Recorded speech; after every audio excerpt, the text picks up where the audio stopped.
Alright, skipped a few steps here. This is the wiring, and this is a 220 plug. It's only got two wires going into it, so it's the two different legs of the 220, but the neutral isn't connected. And it looks weird because the ground, the green is for ground, wire still goes to the 110 plug so that I can ground the mill. I further skipped some steps, and I wanted to see what was going on with the backlash. So I kind of figured this out. I took it apart. The one that was really bad is the backslash on this, I believe that would be the x-axis, that also has the power feed. And what it was doing is this lead screw here, right there, threads into this lead screw nut or something. I forget what exactly it's called. This part here is for the power feed, so this is the gears that engages the power feed. And then it's keyed into that lead screw to turn it, but it actually turns against this. The problem is every time you reverse direction, there's slop in this, so it's able to move. See how it's loose like that, which isn't a problem, but it's also got play, like it rocks side to side. So I'm going to try and shim it. Just got back from Lowe's. They didn't have feeler gauges, which I was going to try and cut up. But when I measured it, I got a solid 24 thou of the, or at least I could fit the 24 thousandths feeler gauge underneath of this on one side, which might kind of tilt it up and make it cockeyed, but I think that's okay. So in lieu of feeler gauges, I bought this aluminum sheet, which is 25 thousandths. So I can cut that up and shim this, which should tighten that up and take the slop out. Then the y-axis, which would be this usually when it's mounted up here. The lead screw typically goes in there. I pulled that out, and what I found is there's actually, it's actually over here. This thing here was able, sorry, this is all greasy, so I don't want to touch it if I can avoid it. Inside of there, this would move back and forth on the shaft. It was loose. So inside, you can see this little hole there. There's a set screw, so you can loosen it, and you can slide this entire thing, get my finger in here, and slide it forward that way to tighten up against the screw.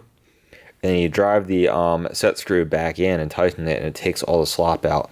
Well, there was a lot of slop in that. I'm pretty confident that by tightening this adjustment now, that should take a lot of the slop out of the y-axis.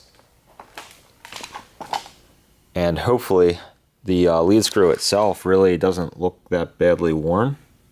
It's not knife edged or anything. It actually looks pretty consistent, so I think it's fine. And it just goes into this guy. I'm going to try and get all this done. I don't know if I'll get it back together tonight or not, but hopefully that will remove the majority of the play in this, or the backlash. And I imagine if there's more, I can kind of feel like a little bit here. So I don't know if you can tell or not, but if I push forward, let's see, hear that?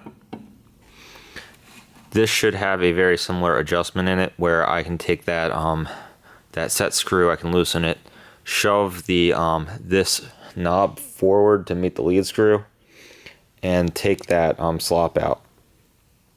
My guess is I can get this down to probably between like 5 and 10 thousandths of play. We'll see. I also got this wired. We think it's backwards right now, but the 1 is forward and the 2 is reverse. I just have to flip 2 of these wires. This is kind of sketchy. The previous owner wired these things up.